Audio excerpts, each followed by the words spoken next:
Assalamualaikum warahmatullahi wabarakatuh. Selamat siang, selamat sore, pagi, dan malam pada seluruh mahasiswa pertanian semester 1 baik kelas sore maupun kelas pagi. Semoga tetap semangat ya. Gimana kabarnya?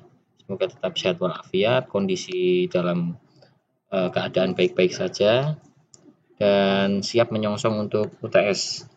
Sebelum UTS, ada satu materi terakhir yang akan kita pelajari bersama-sama. Nah, mari kita pelajari bersama-sama. Materi yang akan kita pelajari adalah prinsip-prinsip ekonomi dalam usaha tani. Dalam materi ini akan kita bahas tentang prinsip ekonomi yang penting dan yang wajib bagi seorang pengusaha tani dalam menjalankan usahanya. Apa saja yang kira-kira perlu kita bahas? Yang pertama, definisi usaha tani terlebih dahulu. Kita tahu tentang pertanian ya, ilmu pertanian secara biological dan secara botanical. Nah, itu ilmu utamanya. Tapi itu bisa saja kurang maksimal jika kita tidak tahu bagaimana cara menjalankan usaha tani. Nah, sebagai contoh, Fakultas Pertanian Universitas Pekalongan memiliki unit bisnis yang bernama Sehati Farm. Nah, itu salah satu contoh usaha tani yang sudah berhasil dijalankan. Dan perkembangannya dijalankan dengan prinsip-prinsip ekonomi tentunya.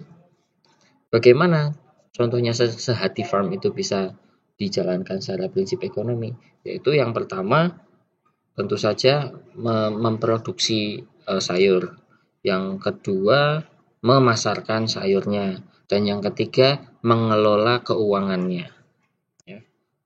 Oke, kita kembali ke definisi usaha tani.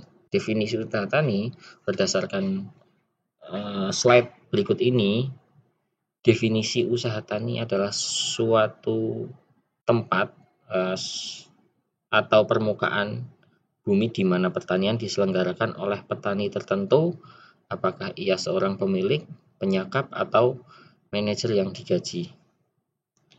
Sedangkan definisi lain mengatakan bahwa himpunan dari sumber-sumber alam yang terdapat di tempat itu diperlukan untuk produksi pertanian seperti tubuh tanah dan air. Perbaikan-perbaikan telah dilakukan atas tanah itu, sinar matahari, bangunan-bangunan yang didirikan di atas tanah, dan sebagainya. Sehingga, adapun hal yang paling penting kita pahami bersama tentang usaha tani adalah sinergisitas antara faktor-faktor atau variabel yang membuat hasil dari pertanian ini mampu menjadi sebuah usaha, atau pertanian itu tidak hanya untuk dikonsumsi saja, tapi menjadi sebuah sumber usaha. Tentu mindset yang perlu kita rubah adalah, atau yang perlu kita tingkatkan adalah dari bertani untuk dikonsumsi sendiri, tapi bertani untuk dijadikan sebuah usaha. Kurang lebih seperti itu. Nah, selanjutnya, kalau kita sudah memiliki mindset bahwa mengolah hasil pertanian atau menghasilkan pertanian untuk menjadi sebuah usaha, itu sudah betul. Apa yang perlu kita ketahui selanjutnya? Yaitu manajemen usaha taninya. Manajemen, ya, definisi manajemen sendiri sangat luas, ya. Manajemen bisa diartikan sebagai sebuah ilmu dalam mengatur sumber-sumber daya yang ada, ya, baik sumber daya manusia, sumber daya alam, dan sumber daya modal. Kurang lebih seperti itu, ya. Intinya adalah bagaimana seseorang mengelola sumber daya. Nah, ini manajemen usaha tani. Sehingga sebagai seorang petani maupun pengolah lahan pertanian harus memiliki usaha agar hasil panennya bisa banyak. Jika hasil panennya banyak, itu bisa digunakan untuk berusaha di skala tertentu, ya, yaitu dipasarkan di pasar secara fisik maupun pasar secara non fisik, ya. Pasar secara fisik misalkan di pasar tradisional, pasar modern seperti minimarket atau supermarket, pasar non fisik seperti marketplace, karena sudah banyak juga sayur yang dijual di marketplace. Jika hasilnya sudah banyak, maka ini akan menjadi dasar, menjadi suatu pondasi bahwa kita sudah memenuhi syarat yang pertama untuk membuat usaha. Tentu dalam menghasilkan produk pertanian yang banyak itu dibutuhkan banyak sekali peralatan, kemudian faktor-faktor lain seperti bibit, lahan, teknik pertanian yang tepat, kemudian irigasi, dan lain sebagainya. Itu yang sulit, menghasilkan pertanian yang banyak. Itu bagaimana? Itu kan pertanyaannya seperti itu, ya. Karena mengelola lahan kecil dengan mengolah lahan yang berhektar-hektar tentu berbeda, ya. Jika kita berpikir kita seorang diri hanya mampu mengolah lahan seluas 1 hektar, kita tidak mampu mengolah lahan yang 100 hektar, maka kita masih keliru. Karena sebagai seorang pengolah, manajer usaha tani harus bisa mengolah lahan seberapa luas pun yang dimiliki untuk dikelola. Karena ilmu manajemen itu tidak hanya memfokuskan pada diri sendiri, yaitu adalah memfokuskan pada struktur organisasi yang digunakan untuk menjalankan usaha. Itu yang dinamakan industri. Jadi, mindset yang kedua yang perlu kita tanamkan, kalau kita sudah sadar usaha tani itu atau hasil pertanian itu digunakan untuk usaha tani, berarti prinsip pengelolaannya bukan untuk konsumsi saja, tapi untuk industri. Begitu ya. Nah, lebih lanjut tentang manajemen usaha tani. Petani mengadakan perhitungan ekonomi dan keuangan walaupun tidak tertulis. Itu ada di dalam kepala. Contoh, petani menghadapi pilihan antara bibit lokal yang telah biasa ditanam dengan bibit unggul yang belum biasa ditanam, maka tanpa ditulis di atas kertas, petani akan memperhitungkan untung ruginya. Dalam ilmu ekonomi, petani membandingkan antara hasil yang diharapkan akan diterima waktu panen atau revenue istilahnya dengan biaya atau cost atau pengorbanan. Nah, prinsip ekonominya berarti hasil harus lebih besar dari pengorbanan yang diterima. Begitu juga dalam kehidupan sehari-hari, apa yang kita korbankan haruslah berarti. Ya, jika kita mengorbankan kita untuk seseorang, maka seseorang itu harus menghasilkan sesuatu yang lebih bagi kita. Ini karena prinsip ekonomi, ya, bukan prinsip perasaan, ya. Jadi dalam menjalankan bisnis usaha tani tidak cukup menggunakan perasaan saja, harus menggunakan prinsip ekonomi yang logis, ya. Kemudian hasil yang diperoleh petani saat panen disebut produksi, biaya yang dikeluarkan disebut biaya produksi. Jelas ya. Selanjutnya, usaha tani yang bagus sebagai usaha tani yang produktif atau efisien adalah yang produktivitasnya tinggi. Apa itu produktivitas dalam pertanian? Yaitu penggabungan antara konsep efisiensi usaha dengan kapasitas tanah. Produktif itu bukan hanya masalah hasil panennya tinggi, tapi efisiensi lahan dan sumber produksi dan faktor produksi yang lain, ya. Kalau kita punya, contohnya jangan padi terus lah ya. Misalkan kita punya tambak udang. Tambak udang itu kita punya lahan yang tidak terlalu luas. Apakah itu bisa dikatakan produktif? Bisa, jika dengan tambak udang yang terbatas, tapi kita mampu menghasilkan hasil panen udang yang maksimal dengan menggunakan pengelolaan ternak udang yang tepat, ya.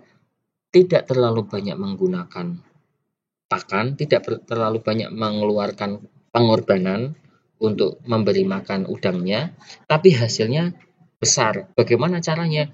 Bisa dengan cara teknik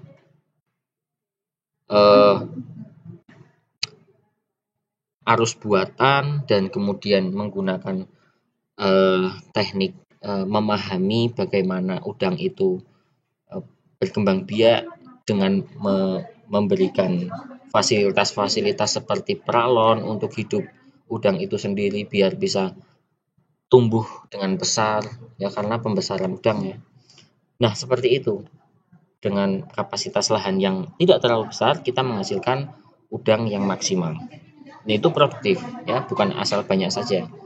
Selain produktivitas ya lebih lanjut tentang efisiensi fisik yaitu mengukur banyaknya hasil. Nah, ini definisinya ya. Ini definisi dari contoh yang tadi saya sampaikan. Nah, kita akan kembali lagi pada pertanian. Kapasitas tanah menggambarkan kemampuan tanah untuk menyerap tenaga dan modal sehingga memberikan hasil produksi bruto yang sebesar-besarnya pada tingkat teknologi tertentu. Kapasitas tanah dalam usaha pertanian menjadi faktor penting. Kenapa? Karena tidak hanya luasnya, tapi seberapa tinggi tingkat produktivitas tanah, kesuburan tanah, ya, nilai ekonomis dari tanah itu sendiri, suburan, kemudian iklim di daerah tertentu, strategisnya, geografisnya, lingkungan masyarakatnya, ini semua mempengaruhi kapasitas dari sebidang tanah itu untuk menghasilkan pertanian. Bisa saja tanah itu subur, tapi tidak maksimal dalam menghasilkan pertanian, karena tanah itu sering dilalui oleh masyarakat misalkan.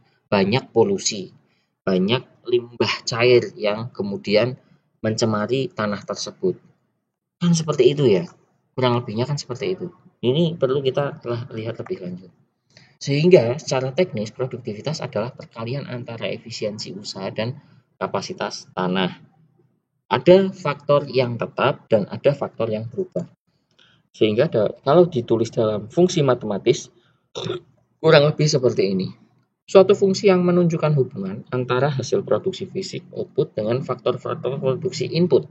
Dalam bentuk matematika sederhana, fungsinya sebagai berikut. Y atau hasil produksi fisik sama dengan fungsinya adalah X1, X2, sampai Xn atau faktor-faktor produksi. Nah, jika digambarkan dengan menggunakan kurva, ya, misal ini produksi padi dihasilkan oleh bekerjanya beberapa faktor produksi, yaitu tanah, modal, dan tenaga kerja. Untuk menggambarkan produksi, salah satu faktor produksi dianggap variabel yang berubah-ubah, dan faktor produksi lain dianggap konstan. Nah, ini kurang lebih menggambarkan bagaimana slide pada pertemuan pertama dulu, di mana ada kenaikan, kemudian ada puncak, ada penurunan ketika kita melakukan uji coba pada penggunaan pupuk untuk padi. Ya, semakin tinggi produksi faktor produksi fisik, misalkan tanah ya atau modal, maka semakin tinggi pula hasil produksinya. Akan tetapi ketika sudah pada saat titik marginal, yaitu ini tanah itu sudah maksimal ya, lahannya sudah mentok.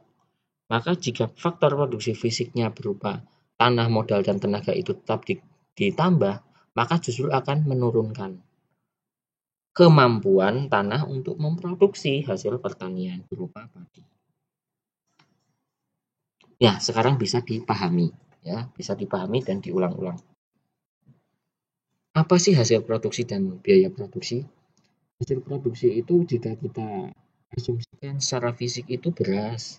Kalau perikanan berarti ya ikan, lele, ya berapa ekor, beras berapa ton, itu hasil produksi. Sebelum masuk ke biaya produksi, saya bedakan dulu hasil produksi dengan keuntungan. Hasil produksi itu memang kita bisa memperkirakan, tapi kita tidak bisa persis memperkirakan berapa. Dengan ilmu pertanian yang kita miliki, kita bisa memperkirakan hasil padi dalam satu bidang tanah 1 hektar sekian ton. Nah, tapi itu tidak persis hasilnya. Bisa saja lebih, bisa saja kurang hasilnya ya, walaupun sedikit selisihnya. Akan tetapi kalau keuntungan itu beda. Keuntungan itu bisa kita tentukan, bisa dihitung. Karena di situ margin kita yang menentukan dan kita yang merencanakan. Oke, bedanya di situ ya. Nah, apa itu biaya produksi? Tadi sudah disinggung, biaya produksi adalah biaya atau pengorbanan yang dikorbankan untuk memproduksi sebuah komoditas pertanian. Ya, entah itu biaya untuk tenaga kerja, biaya untuk modal, dan biaya untuk mengerjakan lahan. Nah, efisiensi ekonomi sendiri itu apa? Efisiensi fisik dinilai dengan uang. Efisiensi fisik yang berupa keuntungan ekonomis dinilai dengan uang. Tapi efisiensi pertanian dinilai dari produktivitas tanah yang tadi saya jelaskan ya. Ini. Kemudian ada hasil bruto. Ini adalah hasil yang kalau diibaratkan usaha UMKM itu adalah omset. Ya. Seperti omset. Ya.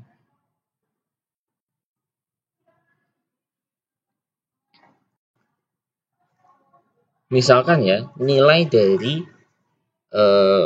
dari hasil seluruh, nilai dari hasil panen, ya, hasil panennya 1 ton. Nah, kemudian 1 kilo dari hasil panen itu 1.000 per kilo atau 10.000 ya, biar realistis. Berasnya 10.000 per kilo dikali 1 ton. Berarti berapa itu? Ya, 10.000 dikali 1 ton itu 1.000. Berarti sekitar 10 juta. Nah, 10 juta itu hasil bruto. Tapi keuntungan dari petani bukanlah 10 juta. Itu penghasilan yang masih kotor. Nah, kemudian harus dikurangi biaya-biaya. Nah, setelah panennya dibayar, ya, kemudian kan pasti ada biaya tenaga kerja yang harus dibayar. Ada mungkin kalau pupuknya masih hutang, maka pupuknya harus dibayar. Kalau lahannya sewa, bayar sewa lahan. Nah, itu akan mengurangi hasil bruto yang nantinya akan diperoleh hasil bersih, hasil neto. Setelah hasil neto, kita kurangi lagi tenaga kita sendiri yang dikeluarkan, sehingga akan memperoleh keuntungan. Sekarang bagi petani penyakap, sudut pandang petani memang ada yang sebagian fokus pada produksi, ada yang sebagian fokus pada usahanya, dan ada yang fokus pada kedua-duanya. Kita bedakan terlebih dahulu fokus petani sebagai penyakap. Bagian hasil panen yang harus diberikan kepada pemilik tanah kira-kira 50% dari hasil neto, tergantung perjanjian. Artinya di sini ada perjanjian antara pemilik lahan dengan yang mengerjakan lahan. 50-50 hasil neto. Ya. Hasil neto itu ya berarti artinya sudah dikurangi biaya untuk memproduksinya ya. Kemudian petani yang memiliki lahan dan petani yang mengerjakan lahan mendapatkan setengah bagian dari hasil yang sudah bersih itu, ya. Atau bisa juga 60-40 tergantung perjanjian. Hasil bersih itu setelah dikurangi semua biaya, atau sudah dikurangkan semua biaya. Nah, itu hasil bersih. Nah, bisa kita anggap ini hasil bersih itu mirip konsepnya dengan keuntungan, ya. Mirip konsepnya dengan keuntungan. Oke. Nah, nanti kita diskusikan lagi tentang itu. Kemudian, apabila hasil bersih usaha tani itu besar, mencerminkan rasio yang baik dari nilai hasil dan biaya. Makin tinggi rasio berarti usaha tani makin efisien. Maksudnya, rasio ini adalah seberapa besar yang kita keluarkan, korbankan, dengan seberapa besar yang kita peroleh, ya, itu dirasiokan, ya. Misalkan rasionya adalah kita mampu menghasilkan keuntungan sejumlah 10%. Nah, berarti rasionya 10%. Ya. Kalau rasionya semakin tinggi, jarak antara biaya dengan penghasilan, misalkan semakin tinggi jadi 20%, berarti usaha tani kita makin efisien. Ya, kurang lebih seperti itu ya. Berarti semakin tinggi nilai ekonomisnya, usahanya semakin berhasil. Ada biaya uang dan ada biaya in natura. Ya, mari kita bahas. Biaya produksi yang berupa uang tunai, misalkan upah tenaga kerja, biaya untuk membeli pupuk dan pestisida. Ini biaya berupa uang. Karena kita mendapatkannya dengan cara membeli. Membeli tenaga kerja atau menyewa tenaga kerja atau mempekerjakan baik tenaga tetap ataupun sewa. Kalau biasanya dalam usaha tani itu karena tidak tetap musimnya, jadi kita meng-hire atau mempekerjakan tenaga lepas, ya. Kemudian membeli pupuk dan pestisida yang biasanya kita beli di toko tani. Mereka hanya mau uang, ya kan? Mau dibayar dengan uang, tidak mau dibayar dengan yang lain. Misalkan dibayar dengan daun, itu tidak mau mereka, ya.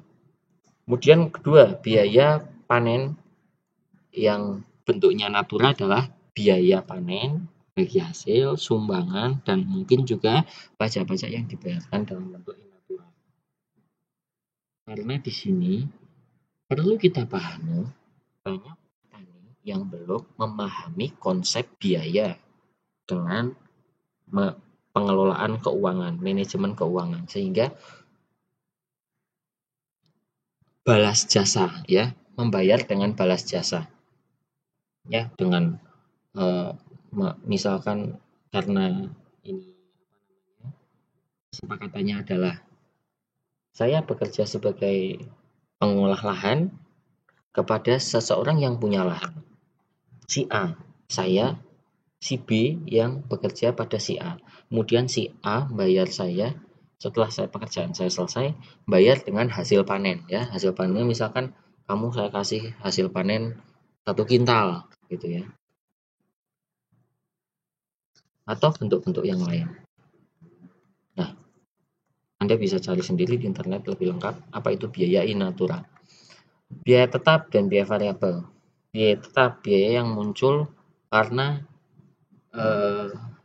menjadi faktor utama biasanya. Besar kecilnya itu tidak tergantung pada besar kecilnya produksi. Misalnya sewa tanah. Kita sewa tanah 1 hektar, berapapun hasil panen kita, biaya sewanya tidak naik. Kecuali kita nambah 1 hektar lagi jadi 2 hektar, ya. Tapi itu tetap dikatakan biaya tetap. Kemudian biaya variabel. Biaya besar kecilnya berhubungan langsung dengan produksi, misalnya pengeluaran bibit, persiapan, dan mengolah tanah. Semakin besar produksi, bibit yang kita butuhkan semakin banyak, tenaga kerja yang kita butuhkan semakin banyak, ya, dan faktor pendukung lain yang digunakan juga semakin banyak seperti pupuk. Itu biaya variabel atau biaya yang berubah-ubah. Nah, kemudian biaya yang terakhir, ya, biaya rata-rata dan biaya marginal. Biaya rata-rata diperoleh dari total biaya produksi, ya, dibagi dengan jumlah produksi. Total biaya produksi 1 ton beras adalah 1 miliar misalnya. 100 juta gitu aja, ya. Biayanya total sudah dihitung 100 juta. Kemudian dibagi 1 ton. Misal 1 ton mau kita buat 1 kilo beras, ya. Berarti 1 ton itu 1000. Ya dihitung aja 100 juta bagi 1000. Ketemu biaya produksi rata-rata per kilo berasnya yaitu 100 juta dibagi 1000. Berapa? 100.000. Ya. Mahal sekali, ya. Itu contoh yang kurang proper dalam perhitungan tapi secara logis betul, ya. Biaya batas. tambahan biaya yang harus dikeluarkan petani untuk menghasilkan satu kesatuan tambahan hasil produksi. Ya, ini ada biaya yang kemudian bisa ditambahkan jika melampaui batas. Ya, karena misalkan hasil produksinya melebihi kapasitas penyimpanan, melebihi kapasitas tertentu, maka harus ada tambahan biaya untuk mengelola kelebihan itu. Dan itu mungkin saja terjadi jika misalkan ada biaya-biaya di luar kemampuan seperti berasnya ternyata hasilnya overload, ya, over capacity, atau misalkan di tengah-tengah ada biaya yang mungkin muncul karena ada kerusakan lahan akibat banjir atau akibat hama, itu yang terkadang memunculkan biaya tambahan. Sebut saja biaya tambahan, gitu ya. Kemudian bisa dikatakan juga pendapatan marginal. Tambahan pendapatan yang didapatkan dengan penambahan satu kesatuan biaya. Salah satu faktor produksi saja, ya. Pendapatan marginal itu, ya, misalkan satu komoditas beras itu bisa menghasilkan sebut saja keuntungan yang bisa diperoleh di luar penjualan gabah, di luar penjualan beras, ya. Kita bisa menyewakan alat untuk panen, ya, dan menyewakan alat-alat untuk misalkan tempat untuk rice mill, ya, istilahnya. Itu kan menghasilkan penghasilan tersendiri itu, ya. Kita punya rice mill, kita punya tempat untuk menjemur padi, tapi yang kita jemur bukan padi kita sendiri, ya kan? Punya padi orang lain juga dijemur di situ. Itu kan bisa jadi penghasilan tambahan. Kombinasi faktor-faktor produksi ini yang penting juga, ya, untuk mencapai efisiensi tertinggi. Efisiensinya jangan tanggung-tanggung, efisiensinya harus tinggi. Jika faktor-faktor produksi sudah dikombinasikan sedemikian rupa sehingga rasio dari tambahan hasil fisik marginal fisikal produk dari produksi faktor produksi dengan harga faktor produksi sama untuk setiap faktor produksi yang digunakan, maka bisa mencapai efisiensi tertinggi. Jadi jangan asal mengkombinasikan. Misalkan contoh, kita punya sawah, kita punya tenaga kerja, kita punya kemudian alat, ya. Tenaga kerja ini harus kita tambahkan secukupnya, ya. Alat yang digunakan juga secukupnya. Lahannya kecil, ya, tenaga kerjanya digunakan secukupnya. Jangan menggunakan tenaga kerja yang berlebihan, karena itu justru akan menambah biaya produksi, akan menurun nanti efisiensinya, ya. Atau alatnya terlalu besar yang kita gunakan. Kalau kita bisa menggunakan alat traktor kecil saja, kita tidak perlu menggunakan alat yang besar, ya. Jika misalkan kita sewa dan seterusnya, ya. Bibit dan pupuk pun sedemikian. Bibit dan pupuk itu juga ada ramuan terbaik. Di penelitian seseorang, ya, penelitian seorang peneliti ilmuwan yang sempat saya sampaikan di pertemuan pertama, itu juga salah satu contoh mencapai efisiensi tertinggi dalam menghasilkan produksi padi. Dalam matematika rumusnya seperti ini. HSPP dikali 1 per HR 1 kali 1 sama dengan HSPP kali 2 per HR kali 2 sama dengan HSPP X3, HR X3, dan seterusnya. Apa yang dimaksud HSPP 1, 2, 3 adalah hasil produksi fisik karena tambahan satu satuan faktor produksi. Sedangkan HR adalah harga faktor produksi. Hasil fisik harus sama dengan harga faktor produksi. Untuk mencapai keuntungan maksimum, maka masing-masing harus dikalikan dengan harga hasil produksinya, HRY. Jika HRY adalah HRY dikali HSPP per HR1 sama dengan HRY HSPP 2 dan sama dengan HS3 kali 3 sama dengan 1. Kalau rasio antara HSPP dengan harga salah satu masih lebih besar dari yang lain atau rasio belum sama, berarti efisiensinya tertinggi belum tercapai. karena masih sama ini ya, ini sama dengan ini sama dengan ini sama ini. Harusnya efisiensi itu bisa tinggi jika